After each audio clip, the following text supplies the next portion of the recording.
Hello, hello. How do you do? How do you do? It's Jumju, Jumju, Jumju, Jumju. A S M R. And for this video, I just wanted to go ahead and go through the Oscar nominations that came out, I believe like a week ago. I do watch quite a lot of movies, and I have seen all of the Best Picture nominations except for one, which I'll get into once I go over them. But I just wanted to go over all the nominated movies, at least for Best Picture, and then the other five big categories like lead actor, actress, supporting actress, and director, and who I think is gonna win, and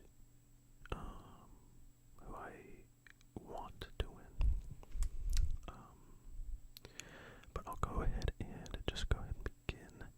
I have the list pulled up right here, the ABC News. Okay, first off, we have Begonia, Begonia, Begonia, Begonia, Begonia, which stars Emma Stone, Jesse Plemons, and I don't know the third guy's name, which I apologize for, but I know it also has Stavros Halkias in it. But it's basically about two brothers who are conspiracy obsessed, and one of them's played by Jesse Plemons, and Emma Stone plays like a CEO of a company, and they believe that she's like some alien king or something, who's taking over the world. I'm gonna try to keep this spoiler free for the most part. Yeah, I'm gonna try to. But I saw this pretty much when it came out. At AMC, of course. I am an A+ Stubs member, which is a great deal if you do go to the movies a lot. I think it's about like $25 a month, and you can see 4 movies a week, and you get like discounts on the concessions and stuff. So I recommend doing it if you go to the movies a lot. I mean, there's not gonna be 4 movies that come out a week that anyone will want to see anyways. But even if you go like once, twice a week, which is what I do, if I can, then I definitely say it's worth it. But yes, Begonia. I did very much so like the movie.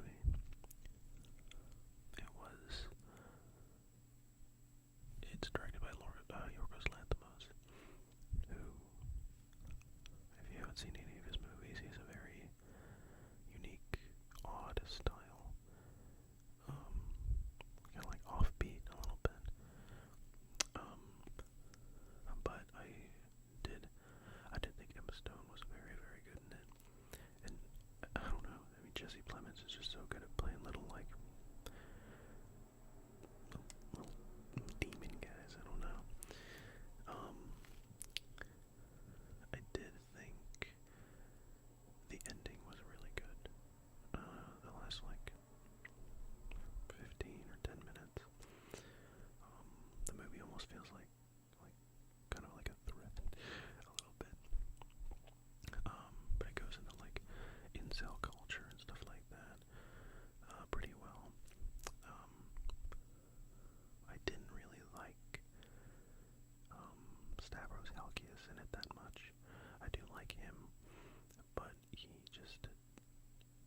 just didn't fit the vibe for me.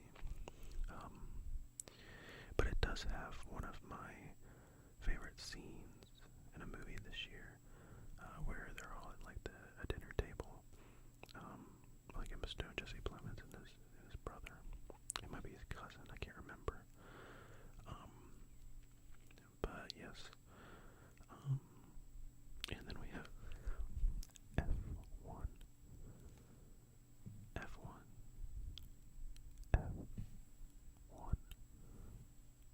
F1. F1. Starring Brad Pitt. And I want to say his name is Damien Aldris. Let me double check some typing sounds.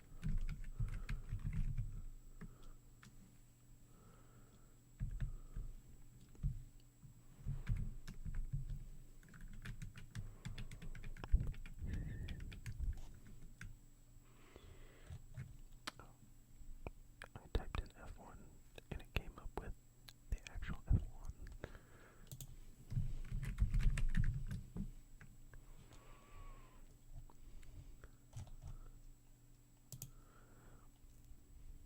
Damson Idris. I'm sorry. And Offer Your Bardem and Gary Condon. I'm sure like many people, surprised this was nominated, just because at least in other award circuits, it hasn't really been nominated for like Best Picture. Maybe like Best Action Film at some, but I was surprised to see F1 here. I mean, I liked the movie; it was entertaining. But I feel like for an action movie to get a nomination, it has to be like really, it has to have a unique style of action. And F1 kind of just felt like, I mean, it was just a pretty good like racing movie. So obviously, I don't think this one's gonna win. But to be honest, I think it was probably just nominated to justify its budget, because I know it had a really big budget. Yeah. So that's F1. And then we have Frankenstein.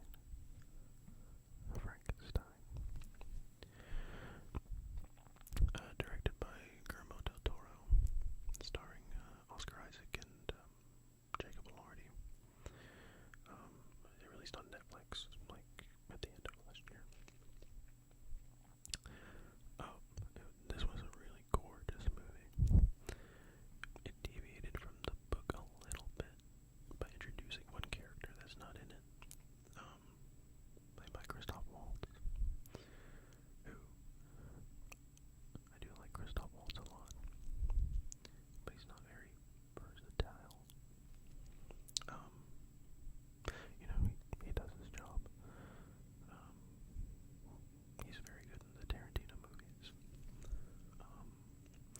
But the production design in the movie is incredible, as well as the hair and makeup, and like the prosthetics as well, but especially like the set design and the production design, like in the castle, and even when they're like on the ship and on like the snowy iceberg and like tundra. It's very, very pretty. Classic Guillermo del Toro. But I thought both of the leads did great. Oscar Isaac and Jacob Elordi. And we'll get more to Jacob Elordi in a little bit. And I was surprised that Netflix released it, because I was like, Netflix released a good movie. So yeah.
I know it's like a thriller.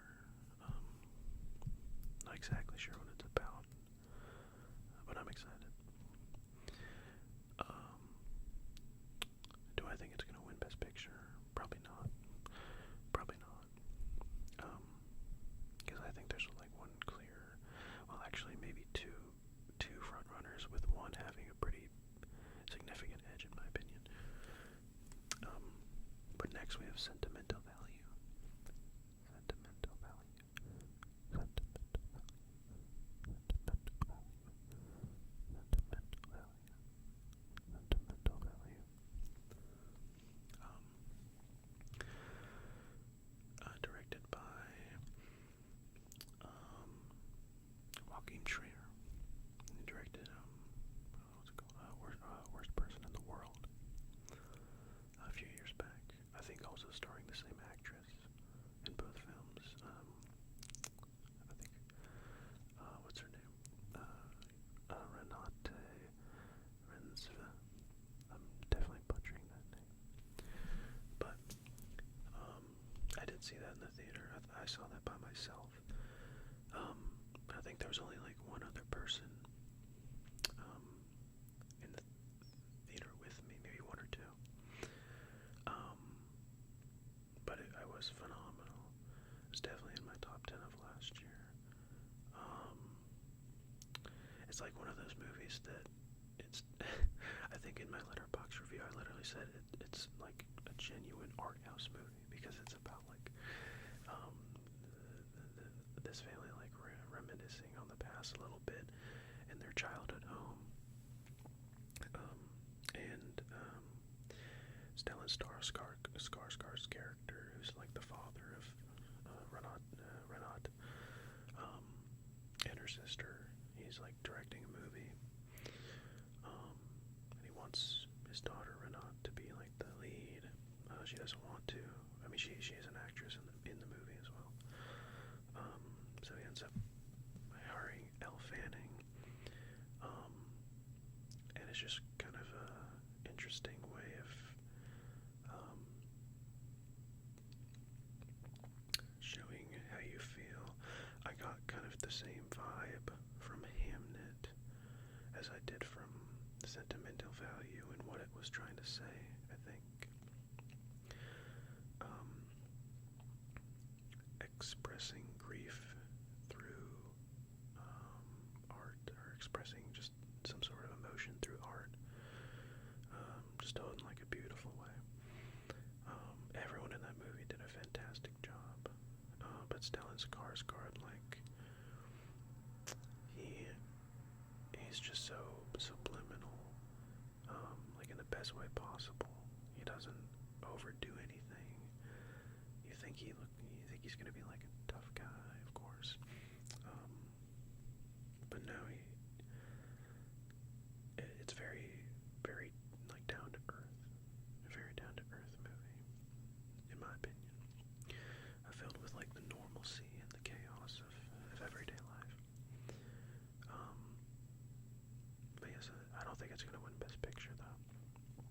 No, it's not. But then we have Sinners.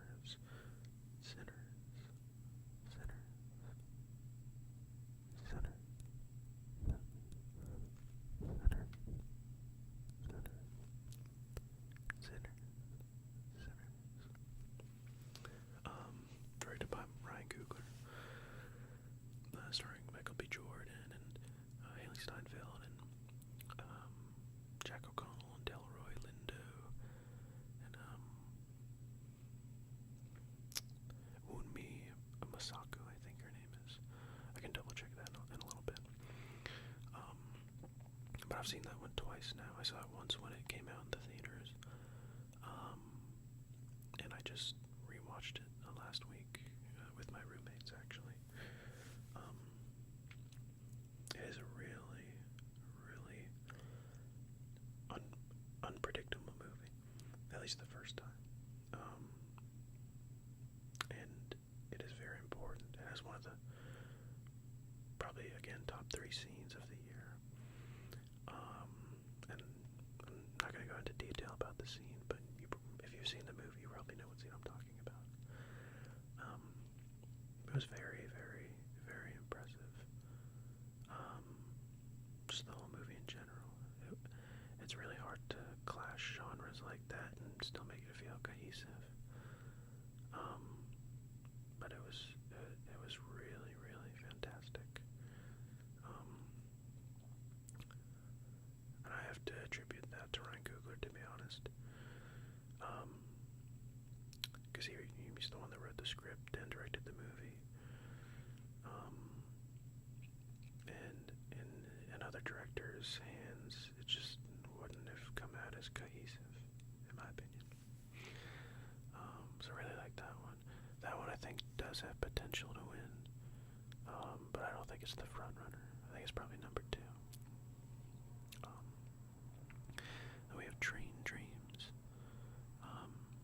which also came out on Netflix at the end of last year, starring Joel Edgerton and Daisy Ridley. Again, a very, very beautiful movie. I heard some people say they didn't like it because it was slow, and I mean, I guess parts on it, there's not much like action per se, but a lot of the movie is just them. Not a lot, but like there are scenes of them like out in the wilderness, cutting down wood and stuff like that, which I enjoyed just because it looked like they actually did it. Like they actually went down the wilderness and were like cutting up wood. It felt very like in that time period, in the I think it's in the late 1800s, if I'm not mistaken. I might be wrong. But it felt very rugged. I mean, it just felt like this constant battle back and forth between man and nature. Even up towards the end, at least in my opinion. The main character played by Joel Edgerton, he is, like I said, like a person who chops wood, and it just seems like he would do any job he can get, but that seems to be his specialty. And it ends up marrying Daisy Ridley, her character. And I won't say any more, but it's just kind of Joel Edgerton like battling with just the world, I guess, and progression, I guess.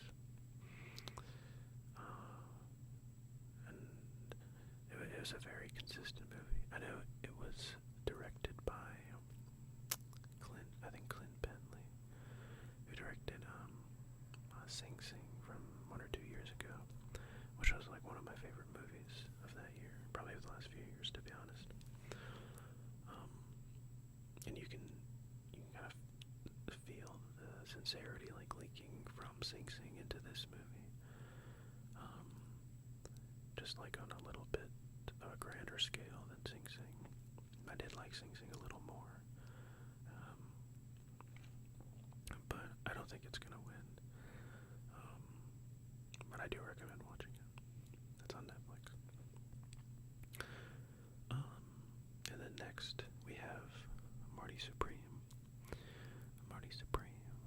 Marty Supreme. Marty. Marty. Marty. Marty. Marty. Supreme. Supreme. Supreme. Supreme. Supreme. Directed by Josh Safdie, starring Timothy Chalamet and Gwyneth Paltrow and Odessa Zion and Kevin O'Leary. This was my favorite movie of last year. I'm a little biased just because I do love the Safdie brothers so much. Uncut Gems was definitely it's still one of my favorite movies probably of all time. And you can definitely feel the energy from Uncut Gems in Marty Supreme. And I think people like Marty Supreme more just because it felt grander than Uncut Gems, and not like, I mean, Marty Supreme still felt a little like dirty, I guess, but not as dirty as Uncut Gems, not nearly as close in my opinion. But it's still exploring like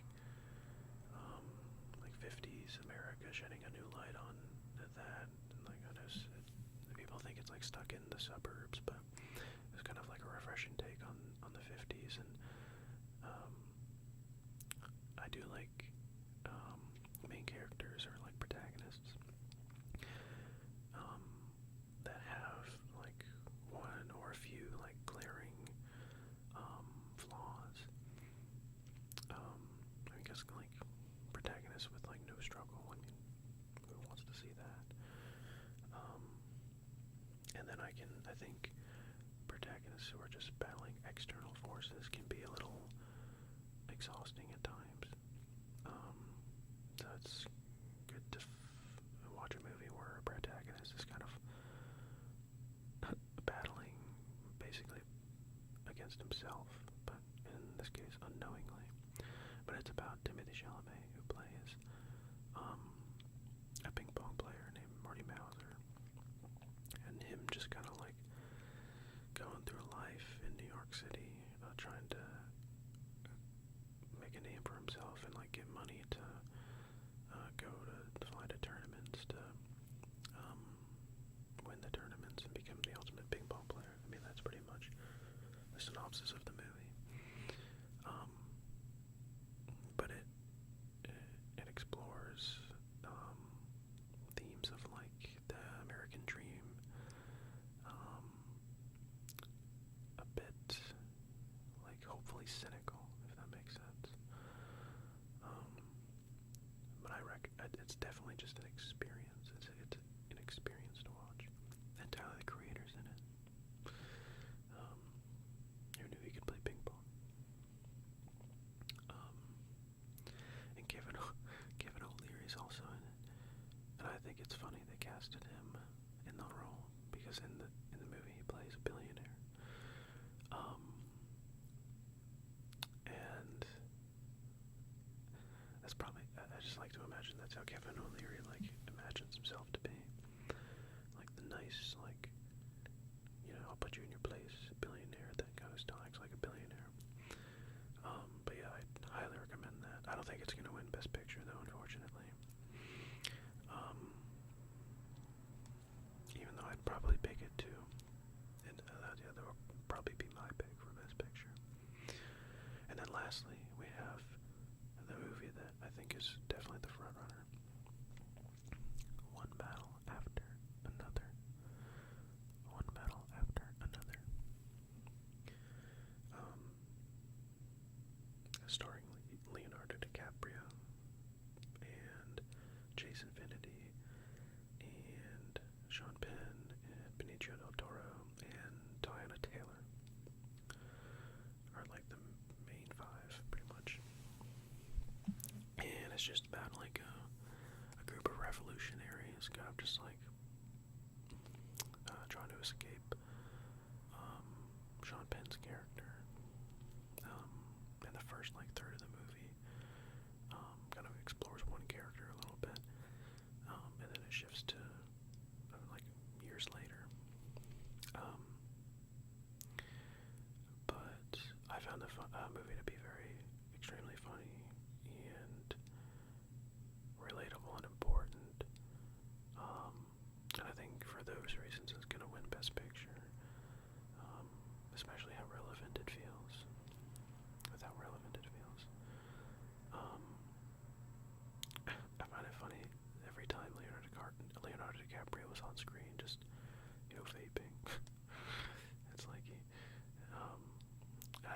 I think it was an interesting character to show on screen, a revolutionary that like just kind of bad being a revolutionary, but it's just still what like his passion and what he's got to do, kind of.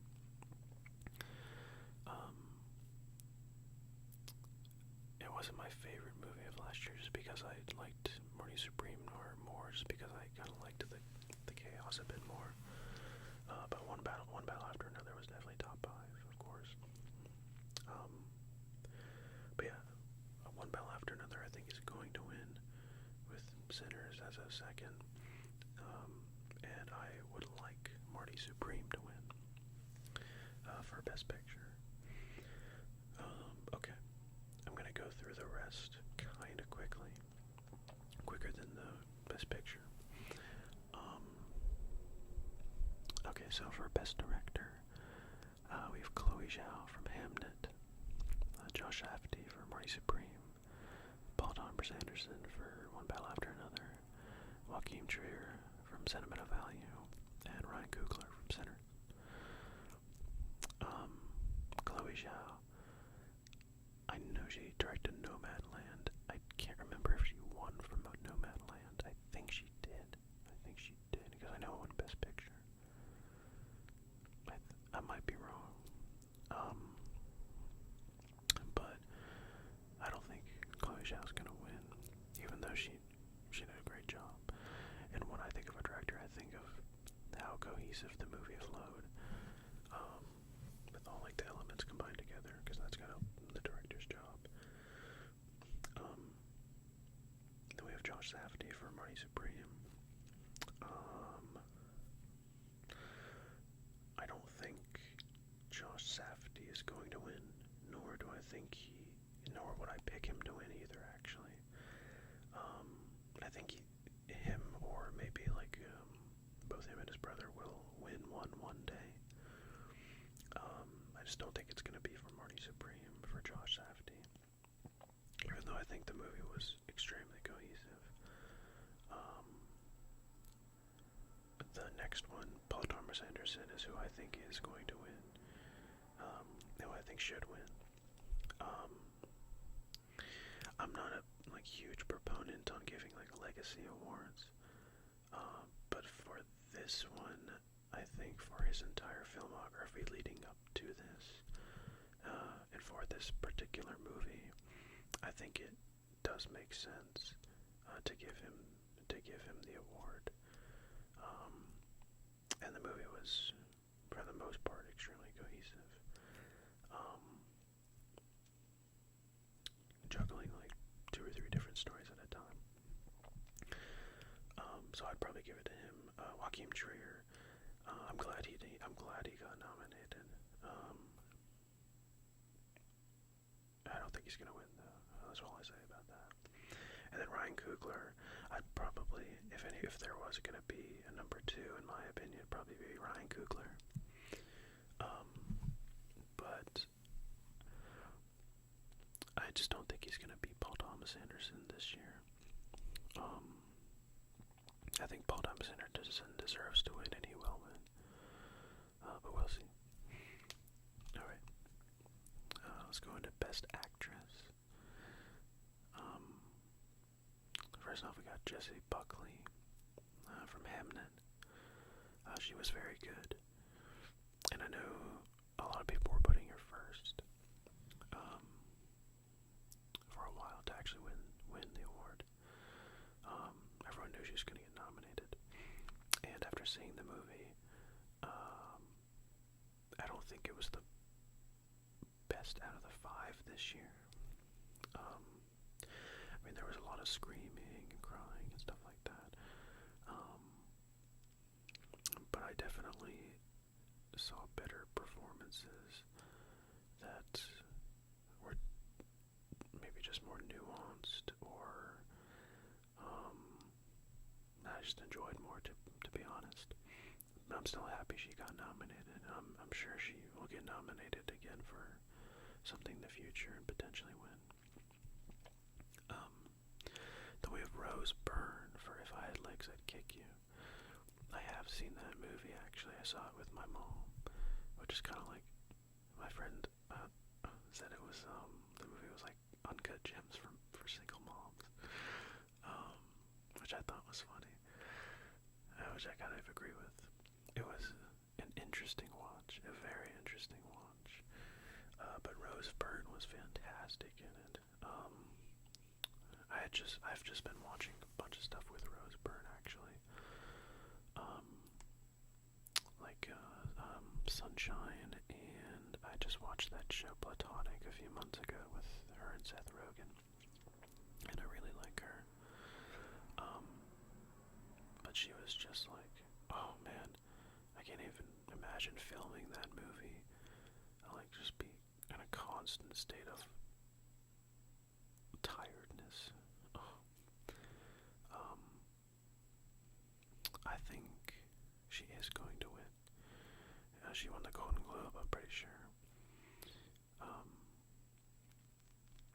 she was fantastic in it.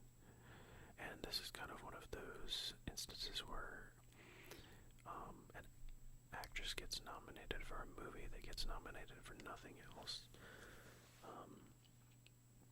And I think there's a strong argument for that, as I know other movies like that in the past, the sole acting nomination has a good chance of winning.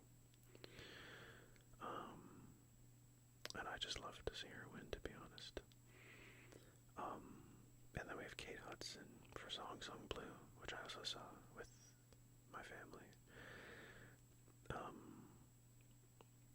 Kate Hudson she was good, she was great in it, but I was surprised she was nominated, to be honest.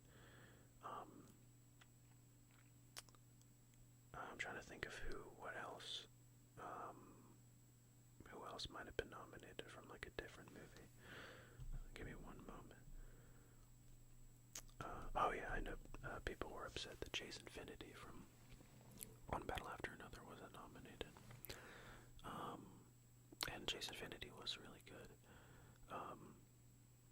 But I mean, I think you could have probably swapped them easily. So I mean, Kate Hudson did good. She did good, but I probably would have had the same reaction if Chase Infinity was in as well. I don't think either of them have even a chance of winning. Yeah. And then we have Riens for Sentimental Value. Again, definitely butchering that name. She was really good in the movie. She's got very pretty eyes. But I don't think she's gonna win. I always think it's hard for actors to win awards for playing actors, even though it can be like one of their best performances. Like, I still think Leonardo DiCaprio's best performance was his role in Once Upon a Time in Hollywood. But I just think it's hard for them to win awards for that, in my opinion. And then we have Emma Stone for Begonia. I'm very happy for this nomination. She was fantastic in the movie, absolutely fantastic. She was so enunciated and direct. It was very refreshing to see her. In every scene she was in, she was a lead in the movie, of course. Do I think she's gonna win? I don't think so. I'd probably have her second or third with Jessie Buckley. But I don't think there's gonna be another like Poor Things, where Emma Stone like beats like the front runner, or like the supposed front runner. Even though I think Emma Stone did deserve it that year, since she was fantastic in Poor Things. But yeah, definitely I'd choose Rose Byrne to win, and I think she is going to win as well for Best Actress. Alright, Best Actor, Timothée Chalamet, Marty Supreme, Leonardo DiCaprio, One Battle After Another, Ethan Hawke, Blue Moon, Michael B. Jordan, Sinners, and Wagner Moura, The Secret Agent. First up, I'll go with Leonardo DiCaprio for One Battle After Another. He was really good in the movie. He had like 2 or 3 really good scenes. He's fantastic at acting like annoyed, but like in a funny way. But I don't think he's gonna win just because I don't think he has enough screen time in the movie. There's like 3 leads in One Battle After Another. To the point where I think he kind of feels like a supporting character, in my opinion. So just for that fact alone, I don't think he's gonna win. I don't think anyone has him winning. I might be wrong though. And then Michael B. Jordan from Sinners. I'm glad he was nominated, but after rewatching just don't think there's any way he's gonna win. I know he played, a dual role where he played the twin Smoke and Stack. But I don't think there's a way he's gonna win. No. And then Ethan Hawke from Blue Moon. Now this one's interesting. I did watch Blue Moon, and Ethan Hawke was fantastic in it. He was so unrecognizable, and it looked like he had so much fun playing that role.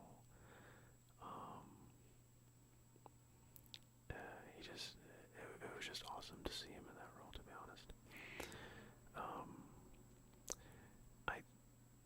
The best actor one, I think, is the hardest one to predict right now, because I think there's 3 front runners. I do think Ethan Hawke has a chance of winning, for the sole reason that, again, I think the only other nomination this movie got was a screenplay, original or adapted. I can't remember. But that's the only other one. So it could be kind of like a Rose Byrne situation, which I wouldn't honestly be mad about. So I could see him winning. And honestly, I wouldn't mind him winning. I have to think about it for a little bit for that one. But then we have Wagner Moura for The Secret Agent. Again, I haven't seen it, so I can't really comment on it. But he did win the Golden Globe for Drama Actor, I'm pretty sure. So he might end up winning this, but I can't really say anything since I haven't seen the movie. So we'll see. And then Timothée Chalamet for Morty Supreme, which I believe that is his best role to date. I know I haven't seen Call Me by Your Name yet. I'm sorry. I've heard he's fantastic in that. But of the movies I've seen him in, this is by far the best one. He's unrecognizable. And there's not like a scene where he's just like breaking down and crying and stuff like that. It's very, very, he plays that particular character very well, and I think it's hard to play like an a-hole, like he did, if you aren't an a-hole. And I see more people getting recognized for that, like James Marsden in Jury Duty. So I think he honestly has a chance to win. But honestly, it's between him and Timothy, Ethan, and Wagner. I'd probably pick.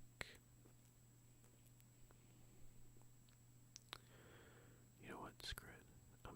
I'm gonna go with Ethan Hawke for Will Win, who I want to win. Honestly, Ethan Hawke as well. He was absolutely fantastic. He's like the only reason to watch that movie too, to be honest. And I mean, the script's good too. It's pretty sure it's written by Richard. No, I think it's directed by Richard Linklater. Not written, but it feels like it's written by him.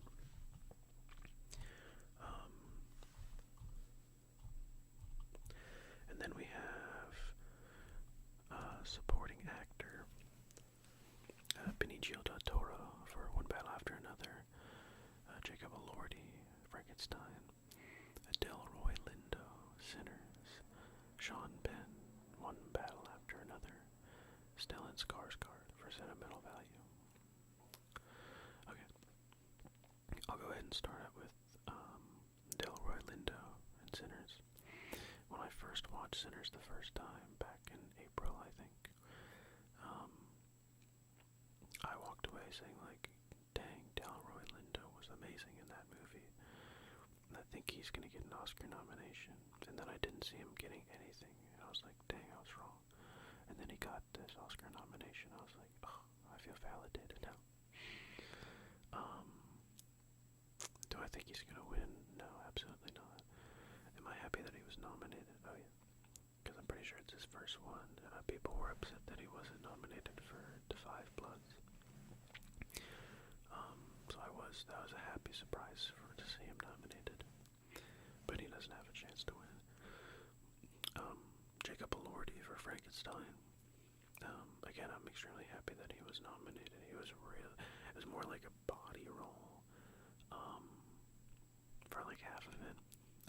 But even, just him as the Frankenstein character, just like talking and interacting, was really, really good too. And I do think he is deserving of the nomination, but I don't think he's gonna win. And then Benicio del Toro for One Battle After Another. This one,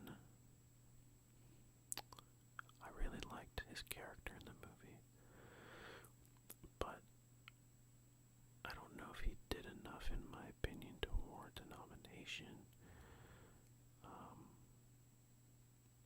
It was just, I saw the hype online about him getting a nomination. I was like, interesting. But I feel like there are other performances than I would have given a nomination to before Benicio del Toro, like even Paul Mescal. Even though I would say the last third was the only reason to give him the nomination, but still the last third was incredible. Or Jacoby Jupe. I would have given it to him too. But I'm happy for Benicio, but I'll go into my next one with Sean Penn for One Battle After Another as well. This one I do think he deserved. Sean Penn has always been like an over the top actor, and he's pretty over the top here, but it's hard to explain his character. He's just so blissfully unaware of what he's doing. And he's like darkly funny in the movie. I'd say he is like a lead with Leo, along with Jason Finity. So I think he does have a chance of winning. But then, lastly, Stellan Skarsgård for Sentimental Value, who I think is going to win. And I'll just say that for now. I think he is going to win. He's been winning all of the award circuits, I'm pretty sure. For good reason. He's fantastic in the movie. It's a very subtle performance. But the subtleties in his voice and his face are just, they're unbelievable. To be honest, they really are. So it really is, in my opinion, just about a battle between Sean Penn's overacting and then Stellan Skarsgård's very reserved performance. I don't think Sean Penn overacted that much in this movie, to be honest. But it was a very much more lively role than Stellan Skarsgård's.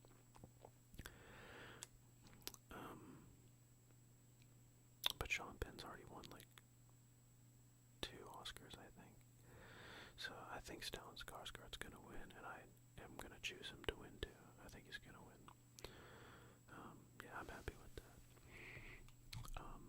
And then lastly, we have supporting actress, supporting actress, supporting actress, supporting actress, supporting actress. Elle Fanning for Sentimental Value, Inga Ib's daughter Lilias for Sentimental Value, Amy Madigan for Weapons, Wunmi Mosaku for Sinners, and Teyana Taylor for One Battle After Another. Okay, so first off, the sentimental value girls, Elle Fanning and Inga. Elle Fanning was very good, again, an actor playing an actress, or an actress playing an actress in a movie. She has some really good scenes with Stellan Skarsgård, especially towards the end of the movie. I think she's gonna win. No. she should win. No, I don't think so. But I mean, I'm glad she was nominated. She'll definitely get more nominations in the future, so I mean, it'll be fine. And then Inga. Inga was very, very good in my opinion. Her dynamic with her sister in the movie, played by Renat, was very, very fantastic in my opinion. And I'll speak more on her in a little bit. But then we have Amy Madigan from Weapons. Now, I really liked Weapons. I like, oh man, what's his name? Oh man, I can't remember the director's name. But the director of Barbarian. Same vibe. I think I liked Weapons a little more. I still don't really like Barbarian. I know some people didn't because of the tonal shift. But I thought it worked really well. But anyway, Amy Madigan in it, when I first saw it, I was like the movie. I was like, she was creepy. In that kind of setting, and her character's kind of like a little unexplainable.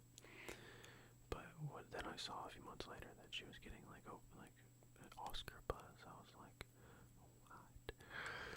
Are you kidding? And then like after I sat on it for a little bit, I was like, you know what? I'm not gonna complain about that. Because one, I'm glad that horror movies are getting Oscar nominations now, like Sinners as well. Lemonade has like the most Oscar nominations of all time now. But like a film like Weapons, like a literal horror character played by Amy Madigan is getting nominated.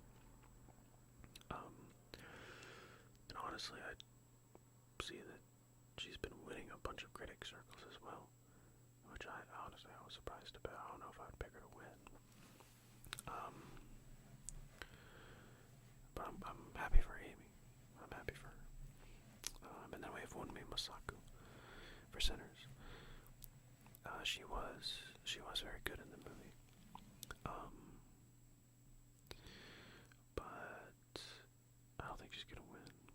And I know I said I rewatched it last week. And I'm not unhappy about the nomination. I don't think this was a particularly strong year for supporting actress, to be honest. But I'm glad she got nominated. I really liked her in Loki. Yeah, that's probably all I'll say about that. And then Teyana Taylor for One Battle After Another. Teyana Taylor was very important in the movie. She was very, very important. And I know she's been winning like a majority of the awards. Honestly, it's probably been split between her and Amy Madigan, to be honest. But I know she won the Golden Globe. I think Teyana Taylor is going to win the Oscar.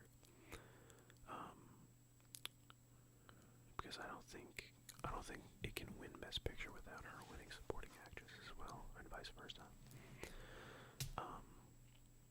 Would I pick her out of these five? Probably not. I think I'd pick Inga from Sentimental Value. But I'm not mad about Teyana Taylor winning. There's gonna be like a one and done type scenario. And honestly, she's not. Actually, I'm not gonna say that part. Because it'll be a spoiler for the movie. But yeah, I think that is everything that I wanted to go over in this video.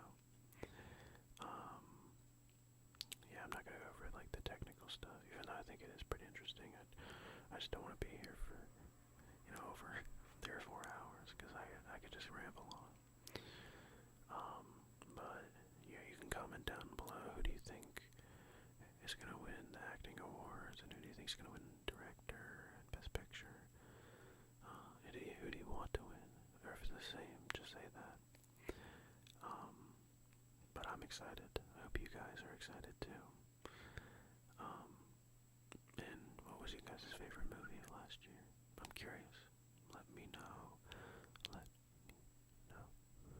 Let me know. And I just kind of wanted to make this video to have just like a hangout video. I also read a lot too. I can do like some book reviews. I mean, I do watch shows, but I don't have like infinite time. So those aren't as frequent. I definitely watch movies the most out of everything, definitely. Because it's like the shortest thing to do. But let me know if you guys want other media consumption content. But I think my next video will definitely be just a straightforward ASMR.